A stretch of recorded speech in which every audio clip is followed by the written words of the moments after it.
রাষ্ট্রীয় শ্রদ্ধায় স্বামীর সমাধির পাশে শায়িত হলেন বিএনপি চেয়ারপারসন ও সাবেক প্রধানমন্ত্রী খালেদা জিয়া। এর মধ্য দিয়ে চিরবিদায় হলো এক আপসহীন রাজনীতিকের। আর বাংলাদেশ হারালো গণতন্ত্রের এক নেতাকে। পরিবার স্বজন হারিয়েছে তাদের প্রাণের প্রিয়জনকে। দাফনের পর সব বাহিনীর পক্ষ থেকে দেয়া হয় গার্ড অব অনার।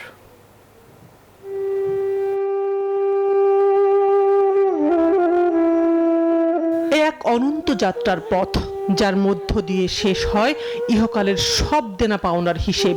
লাখো মানুষের শ্রদ্ধা ভালোবাসায় সিক্ত হয়ে সংসদ ভবনে জানাজা শেষে বাংলাদেশের তিনবারের প্রধানমন্ত্রী খালেদা জিয়ার মরদেহ বহনকারী অ্যাম্বুলেন্সের গন্তব্য জিয়া উদ্যান, যেখানে শুয়ে আছেন স্বামী সাবেক প্রেসিডেন্ট জিয়াউর রহমান। রাষ্ট্রের সর্বোচ্চ সম্মান এবং নিরাপত্তায় খালেদা জিয়ার কফিন উদ্যানের মাটিতে।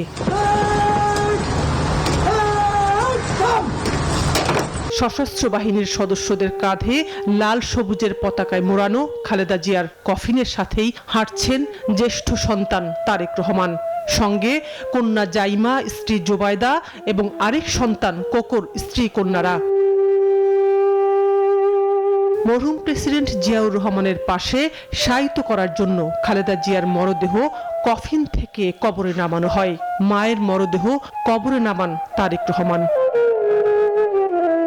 ধর্মীয় সব আনুষ্ঠানিকতা শেষ করে তিনি মায়ের কবরে নিজ হাতে মাটি ছড়িয়ে দেন। এক প্রকৃতির অমোঘ নিয়ম। বুকে কষ্টের মাটি চাপা দিয়ে মায়ের কবরে সন্তানের হাতের মাটি। এরপর একে একে মাটি ছড়িয়ে দেন জাইমা রহমান সহ পরিবারের সদস্যরা। দীর্ঘ রাজনৈতিক যাত্রার সহচারী বিএনপি নেতারাও ছিলেন এই সময়ের সাক্ষী হতে।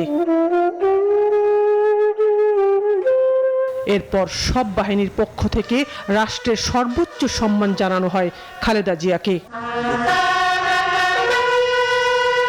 দেয়া হয় গার্ড অব অনার।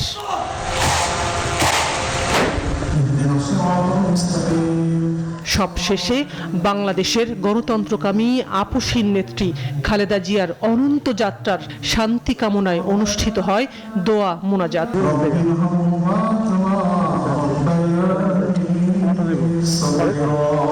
এর মধ্য দিয়ে শেষ হলো বাংলাদেশের রাজনৈতিক ইতিহাসের বর্ণাঢ্য এক অধ্যায়। শানাজি ইয়াসমিন, নিউজ 24, ঢাকা।